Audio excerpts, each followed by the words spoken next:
Hello everyone, and welcome to today's SANS webcast, Next-Gen Endpoints, Risks and Protections, a SANS survey Part 1, New Devices and Risks, sponsored by Carbon Black, Great Bay Software, Guidance Software, IBM, Malwarebytes, and Sophos Incorporated.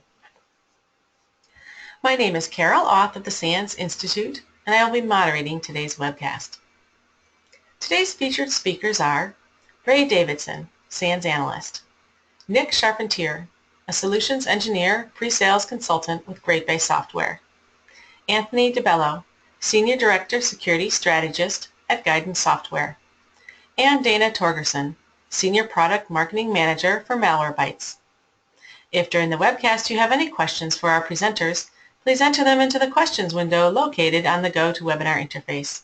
We will be answering them during the Q&A session at the end of the presentation. Please note that this webcast is being recorded, and a copy of the slides and recording of this webcast will be available for viewing later today and can be found on the SANS registration page. And with that, I'd like to hand the webcast over to Ray. Thank you, Carol, and thanks to everybody for calling in and to listen to this review of the 2017 Endpoint survey. While I'm sitting on the speaker slide, I want to just let people know we had over 400 people reply to this survey, so it's quite a wide variety of respondents. We have people responding to the survey from all sizes of industries. Interestingly enough, there were about a third of the people responding from businesses of 1 to 1,000 employees, another third from 1,000 to 10,000, and another third of 10,000 to 100,000, so sort of an exponential distribution, which I thought was kind of interesting. This year, similar to last year, we are seeing that the endpoints are proliferating throughout the enterprise. We think of the perimeter of an enterprise sort of like a cell wall, or for medievalists out there, the castle moat, thing that protects an organization from the harsh external environment that might threaten the health of that organization. So it's important for us to know the state of that collection of endpoints, since that is our protection against the outer environment. Now, as we are increasing the variety of endpoints that make up that perimeter, we'll see some of that variety shortly, organizations are giving away ownership of the perimeter because they're giving away ownership of the endpoints that compose that perimeter. And in some cases, we see that they're even ceding control of the perimeter. That is, they not only don't own the devices that constitute the perimeter, but they don't even control them. And that may or may not be a concern. One assumes that organizations are making conscious decisions about this, but as we look at it from an outside standpoint, we can point to questions and wonder whether that's a wise thing. So this is a collection of the endpoints that are connecting to the network of an organization, and it is a rather busy slide. It lists in sets of 3 columns. Turn on this side. We see different types of endpoints connecting. And one thing I want to point out is that there are 3 bars related to each type of endpoint. The top bar, the green one on your slide, is that the device connects to the endpoint, or sorry, to the network. The middle one, the blue one, indicates that this device type is centrally managed in the organization, and the red bar indicates that the device type is covered by a security program at the organization.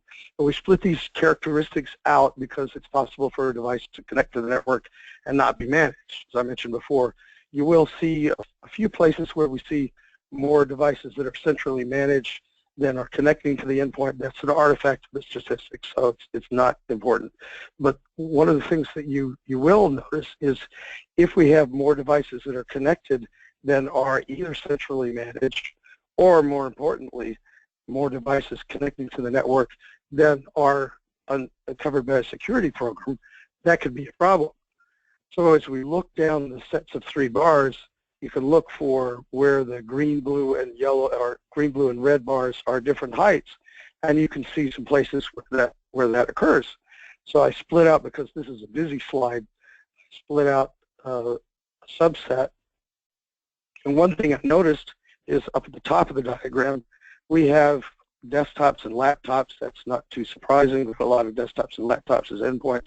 But one thing we see is that printers are not covered under a security management program. That might be an issue, or it might not. We do see that printers can serve, because printers these days run operating systems. Printers can serve as a pivot point when an attacker gets into an organization. The printer could serve as a pivot point for moving compromise throughout the network. So that might be something that companies want to cover. We do see that they are centrally managed, but central management is different from covered under a security program. So this is a big thing that jumped out to me when I looked at these things. The rest of the major components of the items connecting to the network are not too surprising. You see desktops and laptops, network devices such as routers, firewalls, and switches, servers, and then mobile devices, which are becoming more common. And this is the employer-owned mobile devices. If we move on down the list, we see some other discrepancies in the height of the bars. Next, you see, looking at mobile devices, particularly employee-owned mobile devices, you see that there's an awful lot of them connecting to the network, but only about half of those are centrally managed or covered by a security program. That might be a concern. It might be a place that organizations want to look at controlling their endpoints and shoring up holes in their cell wall or their castle moat. The next, physical perimeter security systems come up, but the next big discrepancy down there is, again, employee-owned laptops. And as companies are allowing people to bring their own laptops to work, or even giving them an allowance to purchase their own, this is going to become more and more prevalent. So we're seeing this variety on the network. I changed the arrows, the color for the next one that is a discrepancy, environmental controls, HVAC and water treatment, that sort of thing. These devices are ones, we saw the same thing last year, where we're seeing them more as being recognized as connecting to the network, but they're not as often centrally managed by the IT department, because they haven't historically been recognized as IT-type devices. And also, they're not covered under security programs, because there are different types of devices, and the security controls that are available for these type of devices are not as well developed generally. Looking down, you can see point-of-sale devices, other Internet of Things devices. Hopefully we don't have too many of the Kayla dolls at work, but smart sensors. We even saw some wearables last year, a few of those, like Apple Watches and that sort of thing. This year was the first year we saw smart cars showing up. That's an interesting one. I'd love to hear some anecdotes about that, but we didn't get any stories about that. So as we're getting more, a wider variety of endpoints connecting to the network, the question that I've been asking all along, that may or may not be a problem. So is this a problem? Maybe it's not a big deal that we have a variety of endpoints. Does that variety of endpoints lead to a variety of compromise?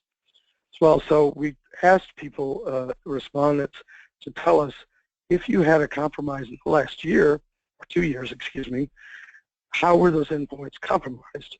And asked them to select all that applied. And again, we have a number of bars here, so I pulled out, zoomed in on a subset of them, and you can see a couple of things here. If you look along the x-axis, which I've rotated 90 degrees, we see first browser-based attacks. When I think of a browser, browsers are not something that runs without somebody driving it. So that's connected to a user somewhere. So in that sense, we have not only the browser doing something, but also the user. Excuse me. The next most popular prevalent compromise is due to social engineering, which sort of by definition is end user related.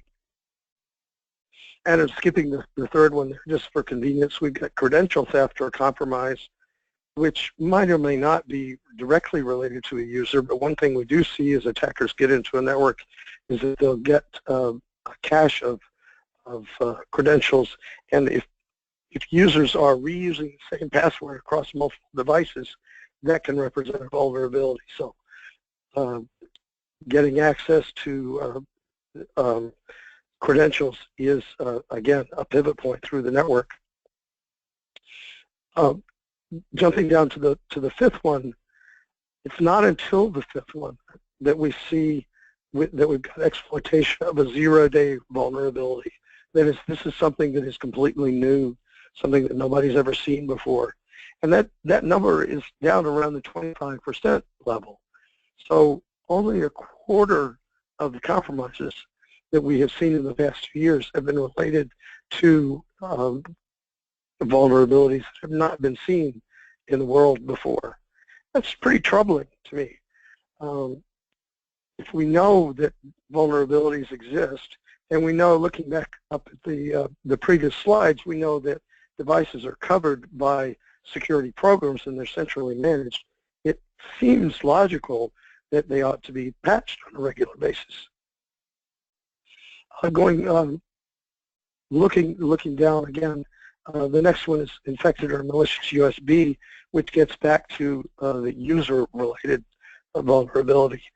Generally speaking, USB devices don't stick themselves into computers, laptops, or desktops. So we have, looking at this graph here, we have of the top 6 vulnerabilities, we have 4 easily, but 5 related to user behaviors, and 1 that really should be higher based on the fact that we have control over some of these devices.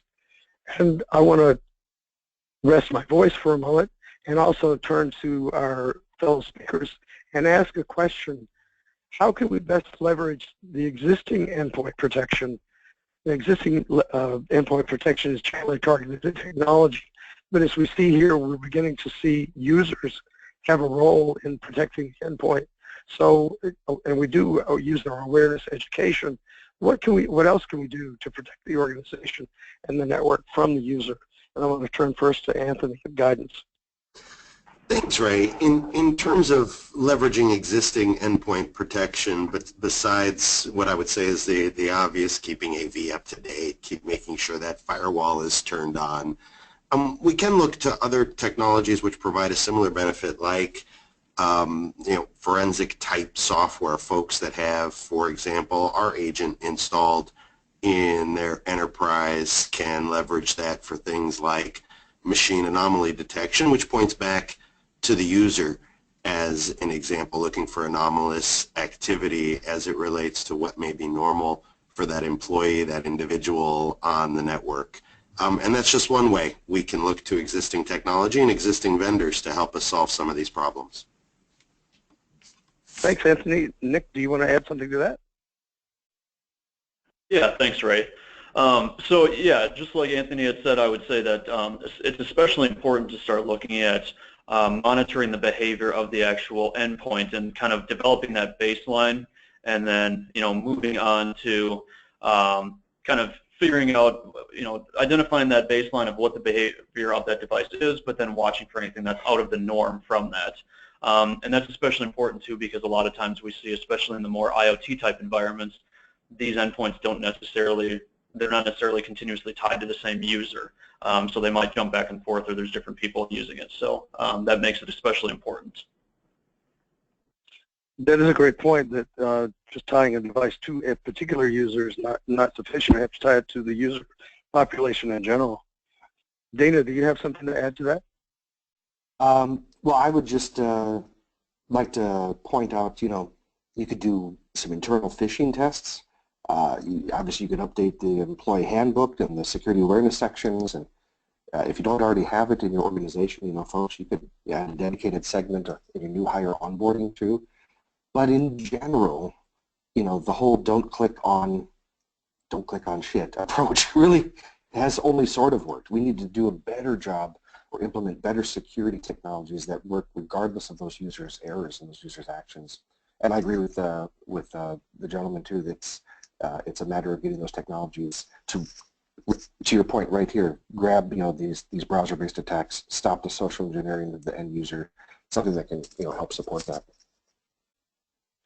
It is really counterintuitive to tell people not to click things. I know that for all of our listeners, if you're watching the chat window, you have a link there that Carol has encouraged you to click on to get to the associated paper to this talk. So really, we're saying you can go ahead and click on that. But so it is there is a serious tension for us as technologists to tell people to click only on the right thing.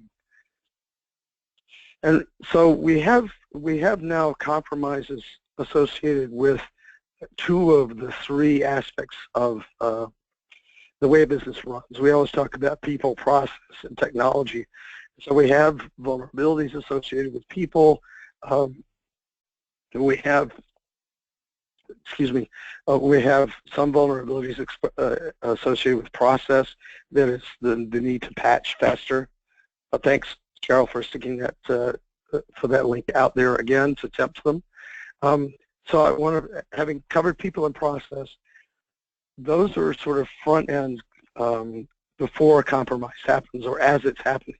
What do we do to detect a compromise after it's happened? And these are generally associated with technology. There we go. So if we talk about detection of compromise,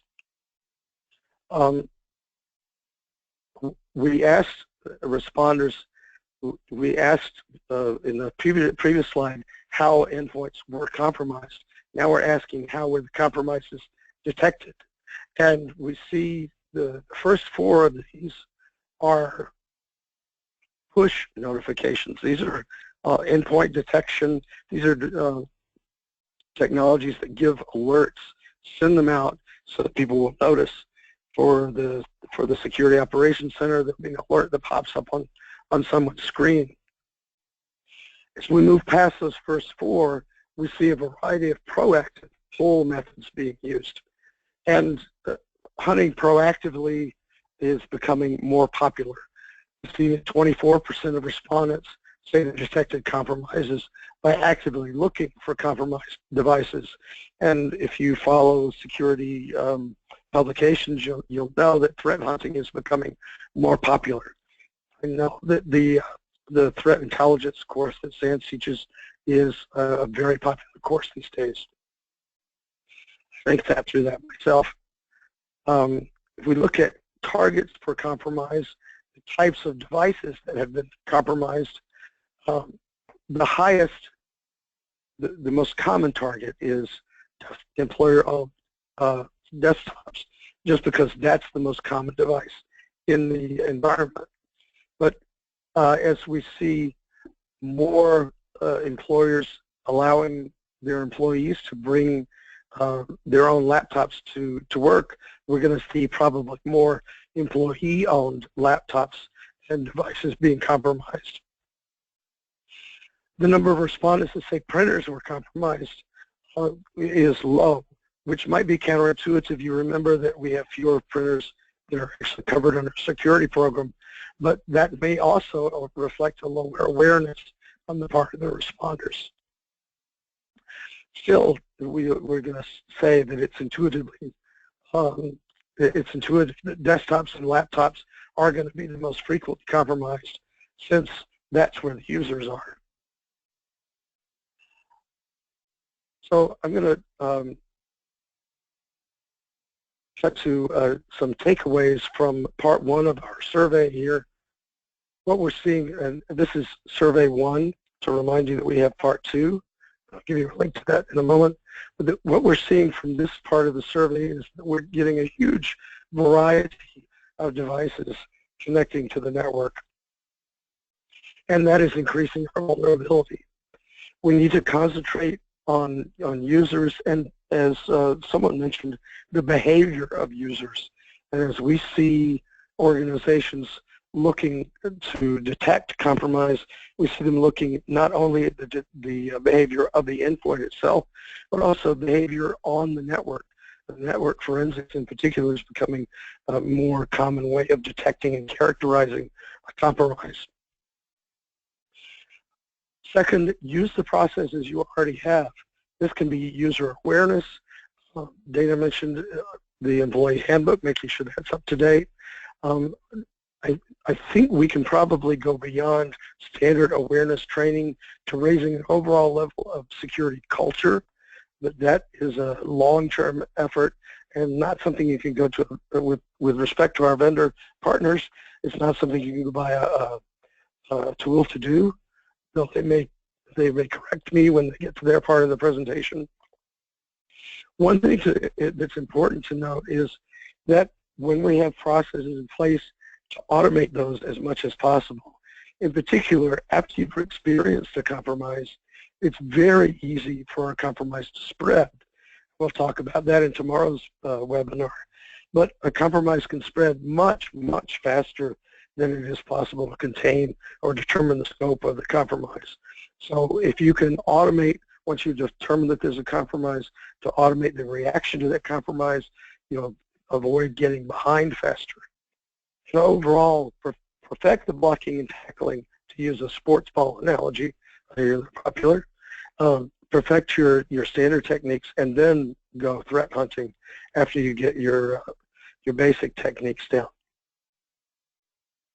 Just as a teaser for tomorrow's webcast, we'll talk about what's working for enterprise and what's not. We're going to talk about scoping and containment of incident response. And we asked people to look at 8 different aspects of incident response. They're listed here at the bottom of the slide, and talk about whether they're easy, difficult, or impossible. And I just want to point out one of those today. The dark blue bar, the highest one of difficult, represents determining the scope of a breach where multiple endpoints are involved. This is the question of if you've had an endpoint compromise, how bad is it? It's not impossible, but because you could use a sort of brute force method to enumerate all your compromised devices, but you're also running the chance that you'll be behind as you start counting them. So you can't contain the compromise if you don't know how widespread it is. So again, we'll be talking about that tomorrow for part 2, which is entitled Next-Gen Protection and Response. And there's a link there. I don't think that you can click on it, but Carol will put it up in the chat window. And I believe with that, I'm going to turn it over to Nick. No, sorry, Anthony. Thank you very much, Ray. My name's Anthony DeBello. I'm with Guidance Software. We provide automated EDR, endpoint detection and response, and threat hunting solutions built on top of our forensic security suite of software.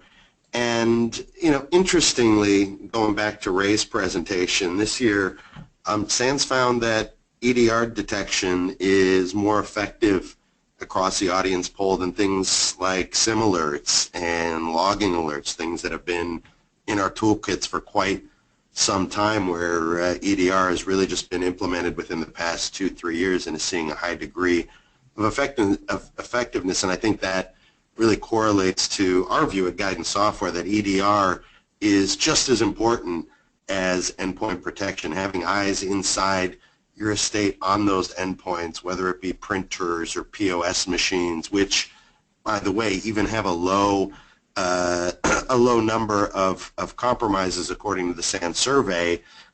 Typically, those areas where you're not looking, IoT devices, printers, POS machines, those are the devices that end up becoming the compromise, that 1% that gets through and causes all the problems, including costing up to $500 billion in knock-on costs like remediation, class action lawsuits, things of this nature, far more than the $12 billion that's being spent per year on protection solutions. So there's clearly some room for improvement amongst our toolkits. And a good EDR solution not only should provide total visibility into those endpoints, but be able to assist with threat hunting, be able to remediate threats in a surgical manner without taking down systems. These are key elements to your security posture and a way to ensure that you're auditing against the effectiveness of those prevention technologies and uncovering alerts. You know, going back to the SANS survey, 46% of the respondents detecting compromise by EDR solutions, even more than third-party, which a few years ago, third-party detection was by and large the most common way folks were being notified of a breach, FBI, etc., contacting the organization, noting that they had seen some bad actors attacking the network. So, you know, if you haven't already taken a look at EDR solutions, I would certainly encourage you doing so, given the kind of visibility and manner with which they're able to look for machine and user anomalies, which, again, at the end of the day, with compromised accounts, escalated privileges, phishing attacks, almost all attacks look like an insider at the end of the day, and you need to look across your enterprise as if that's the case. Something that really wasn't touched on is sensitive data. A critical aspect of our jobs is understanding where the stuff is that we're looking to protect. 51% of respondents to the SANS survey noted they were unable to detect unauthorized possession of sensitive data. Very few security tools pointed at the scope of sensitive data, where it exists, is it where it should be, are there the proper controls around it, and that's something else that we focus on here at Guidance Software, using that low-level visibility that we're kind of known for through our investigative technology, now targeted towards helping security teams find sensitive data, remediate sensitive data where it shouldn't be, and even detect improper usage based on location, metadata, etc., in a very easy-to-use manner, as you see here. So, you know, again, going back to the question that Ray asked, how do we use existing tools? Well, there's agents in place, at least amongst Guidance Software. We're noted for having over 33 million agents deployed. I'm sure some of you on the call are using us for forensic investigations. I would also encourage you to take note what we're doing in the EDR space, in the sensitive data discovery space, and how those tools can help you detect sooner and respond faster. So for more information, please check us out at guid.com.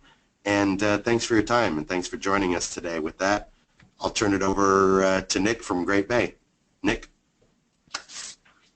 All right, thanks, Anthony. So I'm Nick Charpentier with Great Bay Software. Apologize here, it looks like the slide is not advancing at the moment. There we go. All right, so I'm Nick Charpentier, a solutions engineer here with Great Bay Software. So we provide an agentless approach to IoT visibility and access control. So essentially, we're going to look at all of the different siloed data elements that are currently going on in your network and aggregate that into a source so that you can see everything that's on your network, what it's doing, how it's behaving, and monitor for anomalies. So moving on to part of the SANS survey here was to go over, what are the targeted endpoints? What do we see as common attack vectors in the industry today? So largely it looks like, it's really still pretty prevalent in the desktops, laptops, and the standard end user devices. But if you kind of look at the unmanaged devices, or really the tail end of this chart here, you start to notice that a lot of these devices are becoming far more prevalent in really any industry. So we're talking the healthcare sector, financials, government, and so on. And there's a lot of these devices that are historically unmanaged or even unmanageable. So at that point, the attack landscape is evolving. So as you're looking at a security solution further on in the future, some of the traditional access control methods that you'd use, such as like 802.1x certificate-based authentication, that requires a supplicant. These devices can't be managed in that sense, or can't be authenticated in that sense. So therefore, it becomes more and more important to have alternative solutions that can handle that.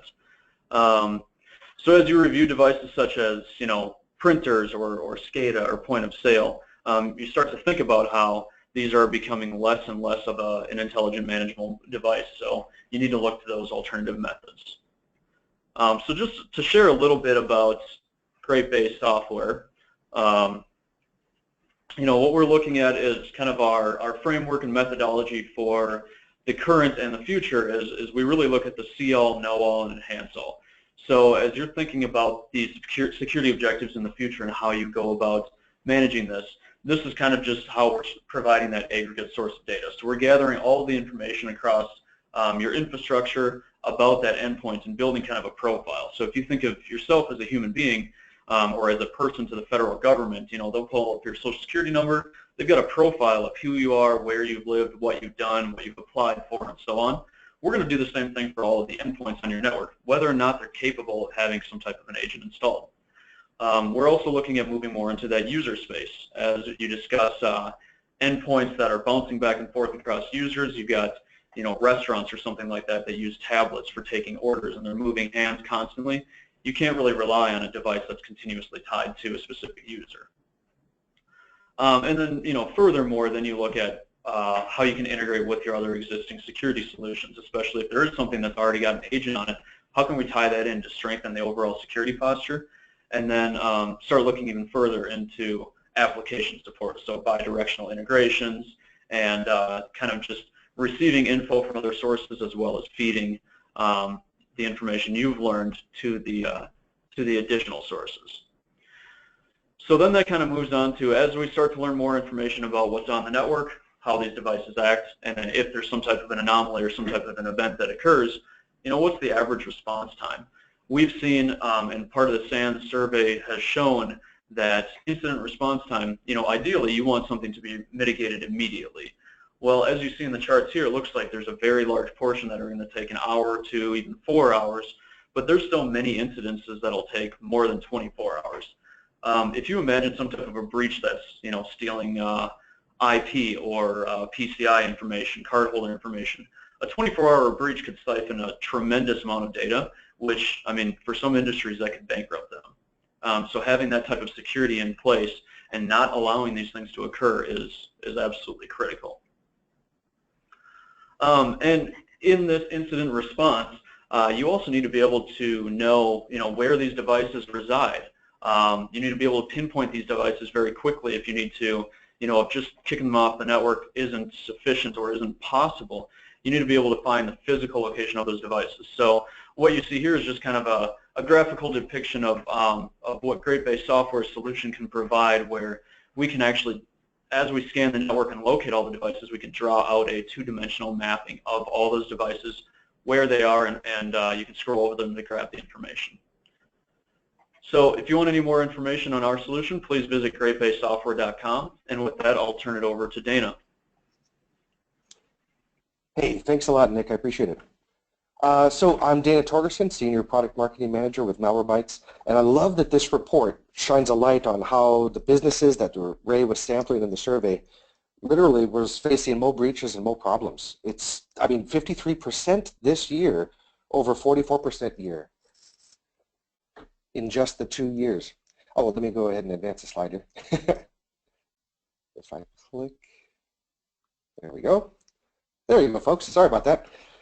Just wanted to shed light on how 2016 we thought was pretty bad, and then 2017 just really changed here and there. Most noticeably the laptops, because last year we didn't get to tease out was it employer or employee owned. So now we actually saw from 68% jumped up to 79% of employer owned, and laptops were 39% were impacted that were actually employee owned. And very interesting, very curious, is that in this report it teased out 7 different businesses said they suffered smart car incidents. And for a couple of businesses, it actually involved a widespread number of vehicles. I would love to go deeper on that. So Ray, when we get a chance after the call, we'd love to talk to you about what we can tease out from that data too as well. Now, there were so many attack methods that were actually proven by this particular attack. that Ray even went over and uncovered that these attackers were using a variety of methods. The top one being browser-based attacks, 74%, and that involves a drive-by download from the web down to the victim's endpoint. Phishing attacks accounted for 62%, known exploits were 37%, zero-day exploits were 26%, and so on. Businesses, they need techniques and security technologies that can actually disrupt and stop an attacker at every stage of the attack chain. And when you look at these attack methods up above through this age-old concept of an attack chain, you can then kind of visually understand where your technologies are actively or even preferably proactively working. So for example, we can take the browser-based attack, 74%, and that actually comes into play when an attacker is doing at the profiling stage, doing recon, trying to enumerate the victim's machine, like fingerprinting attempts, or even at the delivery stage, which is of course where the web page that they're viewing is being impacted and trying to redirect them off. The phishing type attack, 62% of those, that clearly falls in the delivery stage of an attack. Known in zero-day exploits, obviously in the exploitation stage, as well as 23% of compromised applications. Clearly, something with the applications that the user, or I should say the victim, had on their machine was behaving differently or being used against them. We see that with our customers too that come to us with these pains of why is Adobe Reader cracking open exe files? Why is Microsoft Word opening up a command shell and then typing in shell code and executing stuff? That's just bad behavior. But if you look at it in these different stages, then you can find your technologies that you currently have, getting back to Ray's question about leveraging existing protection technologies that you've probably already put good money towards, or realizing what you can go seek out to fill those gaps. And it was really interesting. Once these business endpoints have been compromised, it's up to the security team to follow their whole set of incident response processes or their steps to recover from the attack. Now, just as we saw from last year's survey data, most businesses are considering a lot of these incident response activities to be really difficult, and some even said that they're just downright impossible. For example, 14%, as Ray said, were saying that it's impossible to determine whether the attacker is really gone, meaning that the primary endpoint has been completely remediated or wiped and re-imaged, and knowing that the attacker has been truly evicted with all their backdoor systems cut off and all cleaned up. But let's think about that for a moment. Let's think about incident response activities as a race, as I've got here visually for you folks.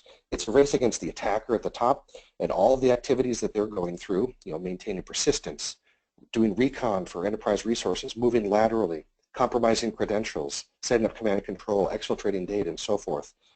And then there's also the security team down below. It's a race against time. They're in this detection bucket of incident response. They're sandboxing malware. They're always reviewing the firewall events, proxy logs, IDS, IPS logs, DLP logs, the antivirus logs, looking for something. And then when they do get a hit, like I'm showing here with the incident alert, that just now moves them into the confirmation stage where they're actually going to examine the suspected host, retrieve the malware sample, retrieve endpoint memory and disks for forensic review. Stuck in the middle of this now is the user. Now they're sitting there with degraded endpoint performance, they've exposed internal and external credentials, and one victim becomes multiple victims until finally the security team can formulate the response to wipe and reimage or reconfigure the systems, notify the compromised data owners, and move forward. So we also see that it was quite clear that the security teams want what they want, and that's these top technical features that they expect. And considering the risk they're facing, it's no wonder more than 90% of those companies surveyed said that they want these types of features. 95% said they want anti-ransomware technologies. 95% want antivirus capabilities. 93% feel that their security needs to have anti-exploit technologies. And it's all about threat visibility and intelligence. 92% are needing these dashboards and reporting capabilities. So very interesting to see exactly what you folks on the line likely are looking for and needing in your business. Now, Malwarebytes, we were founded back in 2008. A little bit about us here. We're the cybersecurity company. We're trusted by millions around the world, and businesses and individuals look to Malwarebytes to detect and remove threats from their desktops, their servers, and mobile devices. And we're extremely effective due to our intelligence. We've got the best threat intelligence because we're seeing the nasty threats that other solutions miss. And this gives us that true first look at the latest threats that businesses are continually facing. And we take that information to improve our detection capabilities and our protection technologies. And we put those technologies into our products. It's that simple. Going over time here, but I want you folks, if you want to know more, you can check us out at malwarebytes.com. So with that, Carol Auth with SANS Institute, I'll pass it back to you. All right. Well, thank you for that great presentation. We have some questions ready for the Q&A. However, if anyone has a question for our presenters, please enter it into the questions window now. Our first question is for Nick. Is endpoint visibility possible without deploying an agent? Yeah, so that's obviously a great question. That's something that we hear very frequently as I'm working with prospects and even current customers, is that they're looking for protection without having to touch the devices, and especially the devices that can't have an agent. So especially gray-based software, that's kind of our bread and butter, is that we're a 100% agentless solution. You know, and there's a lot of relevant concerns around that and why it's important, because one, many devices can't hold an agent, especially if we're talking IoT, wearables, you know, many types of more inexpensive mobile devices, etc. But on top of that, installing an agent on an endpoint requires, one, there's you know, time constraints from the IT staff to install that and have to touch every endpoint, and two, it can degrade the performance of the device. It requires some CPU and memory usage just to run that. So absolutely, deploying it without an agent or having protection without an agent is definitely possible. Would anyone else like to add something?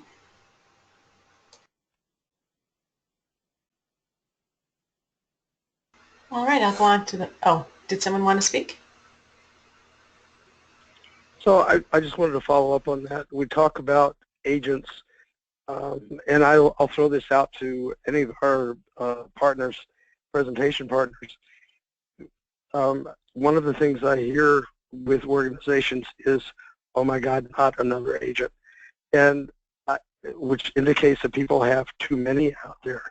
So you just said we can do it without an agent. Do you see the number of agents as becoming problematic? I mean, are we going to have to cut back on them now? So let me target that at Dana.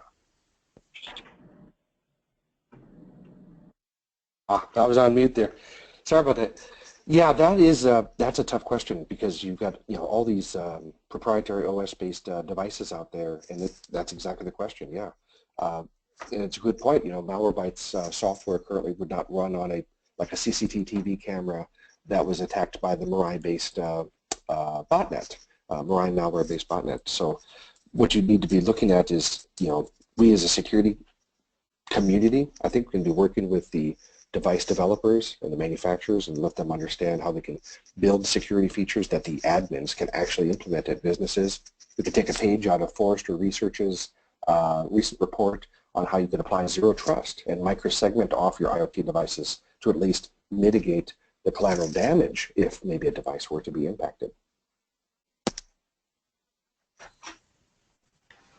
All right, Yeah, thank you. I'm thinking that's why we're seeing people moving more towards network monitoring, moving away from specific user, even specific endpoint monitoring, looking at the kind of traffic that's going on the endpoint.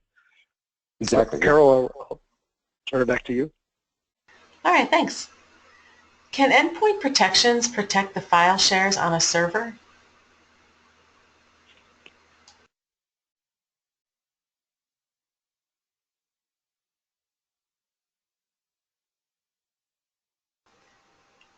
Well, I'll go ahead and go on to the next one.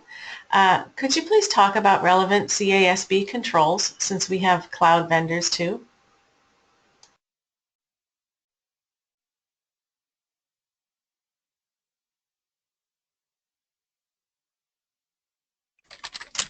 Do you want to point that to somebody in particular? Maybe Nick, because he hasn't talked recently, I think. Well, you know what? I'm sorry. Okay. Go ahead, Nick. Yeah, I'm sorry. I was just going to ask if you'd repeat that. Sure. Let's see. I apologize. It scrolled up here. Could you talk more about relevant CASB controls, since we have cloud vendors too?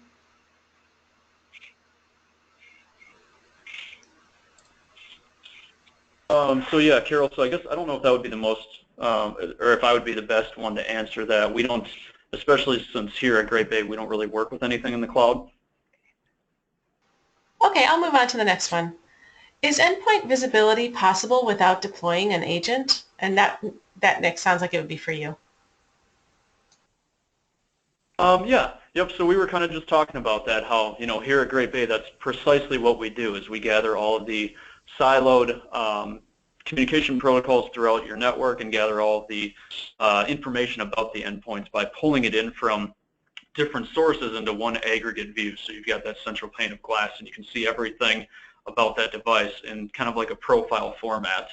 So yes, it's absolutely possible, and it's and definitely, as I believe it was Anthony had mentioned, it's becoming more and more prevalent that you're hearing a lot of prospects or customers say, we already have too many agents installed on the machine. So it's definitely something that is very wanted and needed in the industry, is to have something that's agentless. Is there anything anyone would like to add?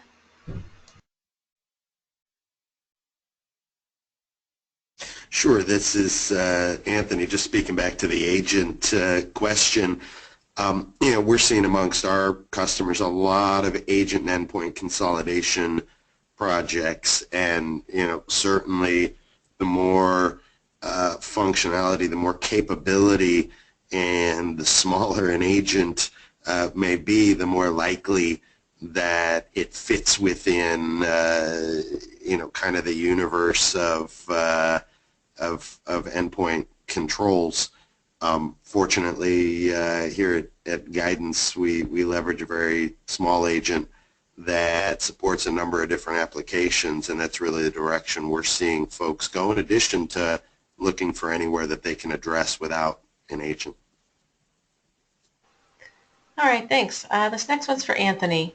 Given the visibility provided, can an EDR solution be implemented across my global enterprise while remaining in compliance with global privacy regulations?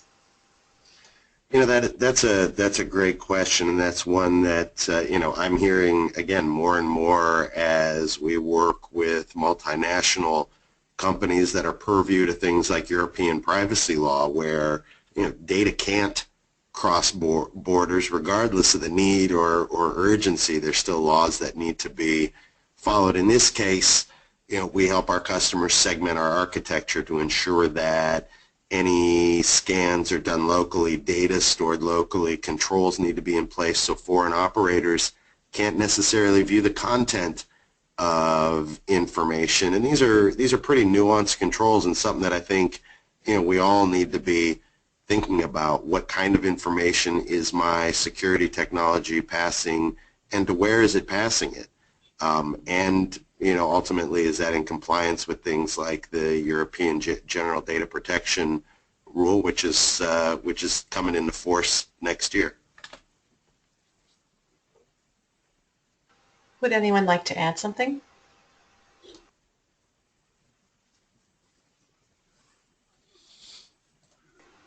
All right, Nick, what are your recommendations for protecting IoT devices without impacting end user experience? Yeah, so that really, again, that really goes back to, one, there might be devices that are bouncing back and forth between users, or that users are jumping on numerous devices a day. So really streamlining the process of them gaining access to the device while also securing it, and then securing, kind of the behavior, so what they're doing on the device. That's one very important thing. But again, there's a term that you hear all the time, which is death by agent. So if you have 10 different agents running on every device, especially some of these devices that have limited processing power or that aren't very capable, like such as a thin client or something like that, then you're going to end up degrading the performance so significantly that essentially the end user isn't going to want to use it. So really, some of the, that's where you can look to having, tools that have multiple functionalities, or especially multiple integrations with other solutions that are currently in the infrastructure, to kind of tie that together into a cohesive ecosystem where everything is working in tandem, and a lot of things are done behind the scenes, over the network or over using other solutions that are already in play, as opposed to having a agent on every machine and adding additional things to each endpoint. All right, thank you. Please share your thoughts on always-on technology and the inherent risks therein and how consumers can mitigate against it while still using the devices.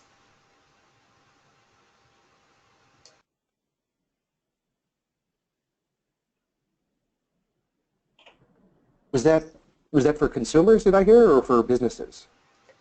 They didn't say. I'll repeat the question though. Please share your... Sure. Oh, both, he says. Okay, got it. Yeah, always. So yeah, obviously, always on technologies. It's always a risk. It's increasing your threat landscape dramatically. But it's necessary evil when you've got systems and processes running, and you've got devices serving up services that you need to run your business.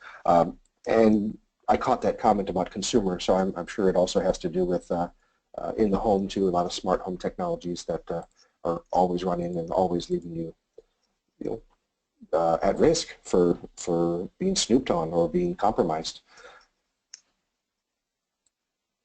Okay, thank you. What are some of the most common mistakes you're seeing as people migrate to next generation endpoint security? Who would like to take that first? Oh, I can jump in with that one. So one of the things that we hear very frequently is, and I think it's a pretty well-known term nowadays, but you can't protect what you can't see. So in other words, a lot of times when people are looking for what's the correct security solution for our environment, they first need to have a really solid understanding of what is our environment, what's attached to our environment. And without having that baseline visibility, you can't build an objective around what to secure because you don't know what you're securing. So I think visibility is absolutely paramount in actually making that a successful initiative. And this is Anthony speaking, just to kind of reinforce that visibility into sensitive data as well. If you don't know what you're protecting is, how can you define the best security controls, make the right investments in the right places, rather than peanut butter security trying to apply rigorous controls across the entire enterprise? Scalability becomes a problem. Yeah, and I'm looking at this chart again, figure 8, and I encourage folks on the call to read this report because it's just chock full of great data. I mean, from year over year, 2016, now 2017, this report was also done in 2015. We can cross-reference those results as well. And it's just the table stakes things, they don't sound very sexy, they're not very next-gen-y, but the desktops, the laptops, servers, mobile devices, which at one time was, considered an IoT. Now it's kind of changed, and all of these devices are still being compromised, even compared to last year. And like Nick and Anthony have said, it's clearly about the visibility into knowing what's happening. And if you can get that visibility, you can get that hands-on those devices, and then feed that back to a central console, and actually then improve the visibility that you think you already have with your SIM. When the alerts are coming in from the sensors and the firewalls, and they're asking, what do we do about it?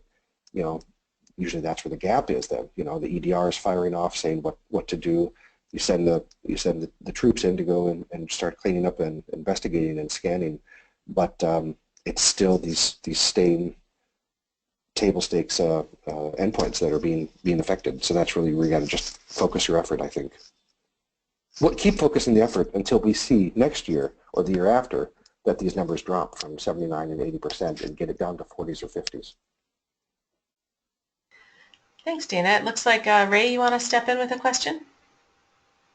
Yeah, I have, listening to this discussion, I want to bounce off of it because we do the survey and we tend to concentrate on technology, which is great, but organizations very frequently have difficulties with some of the process-related things. Someone just mentioned you can't protect what you don't know you have. And actually, we talked about physical location of devices, We talked about the data that exists on devices. Organizations don't know what kind of data that they have. And I know that we are focused on technologies, but I wanted to go around the table here and ask if there were any suggestions that our partners have for helping organizations get a handle on the endpoints that they have, where they are, and what's on them. So looking at my list, Nick, do you have any comment? Yeah, Ray, and that's a great question. That's actually, here at Great Bay Software, that's actually one of the things that we're really focusing on, because we hear that a lot in the industry, is that, we have all these great security solutions and they all do a lot for us, but the problem is when there's an incident or when there's something that needs to be looked into, I have to jump into 5 or 7 or 10 different systems and then manually start piecing the puzzles together, or the pieces of the puzzle together. So, like, here, at Great Bay, what we're actually looking to do is, when it comes to from a security standpoint of just visibility profiling, anomalous behavior monitoring, and so on, we also allow bidirectional integrations via multiple different APIs, so that any of your other devices that you have in the network can query us for what we know, or they can send us information that we can use to influence profile residency, and then take immediate action on that. So say you've got your Nex-Gen firewall receives an alert saying that it's picked up some type of a malicious outbound request from one of the endpoints.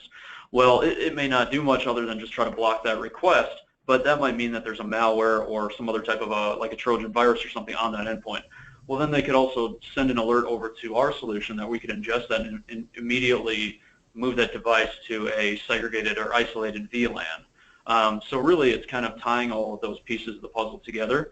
And I think that as we look forward into the near future here, that's going to be an extremely important topic, is providing that central pane of glass.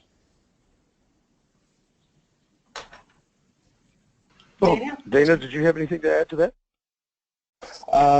Yeah, with Malwarebytes, with the technologies that we've got, that we put into our products, we have kind of a similar story, actually, as what Nick was just mentioning, with the ability to take our endpoint protection solution, endpoint security, and with the central management console, actually scan across your network, tie into your Active Directory, find and uncover machines that are online or offline, and track them, and then actually apply our agent and our protections to those machines then, and have that central threat visibility.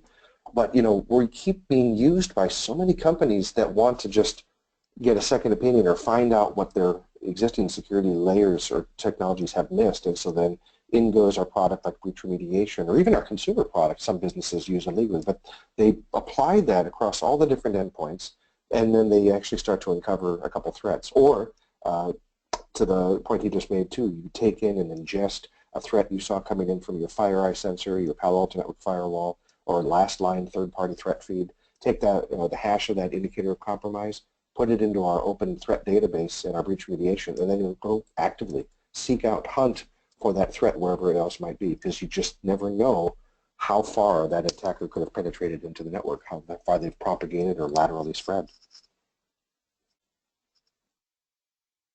All right, thanks, Dana. Anthony, did you have anything to add?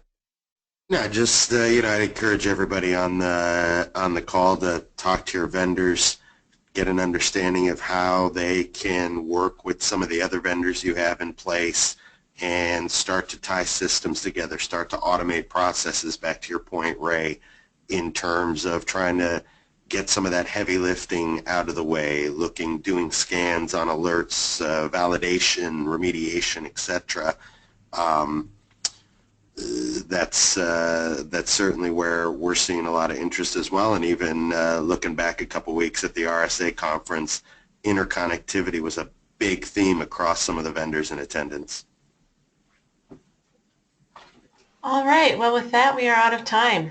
Thank you so much, Ray, Nick, Anthony, and Dana, for your great presentation, and to Carbon Black, Great Bay Software, Guidance Software, IBM, Malwarebytes, and Sophos Incorporated for sponsoring this webcast, which helps bring this content to the SANS community. To our audience, we greatly appreciate you listening in. Be sure to join us for part 2 of the Endpoint Survey webcast tomorrow, Wednesday, March 1st at 1 p.m. Eastern. And I've just sent the link through the chat window for you. And for a schedule of all upcoming and archived SANS webcasts, including this one, you can visit sans.org/webcasts. Until next time, take care, and we hope to have you back again for the next SANS webcast.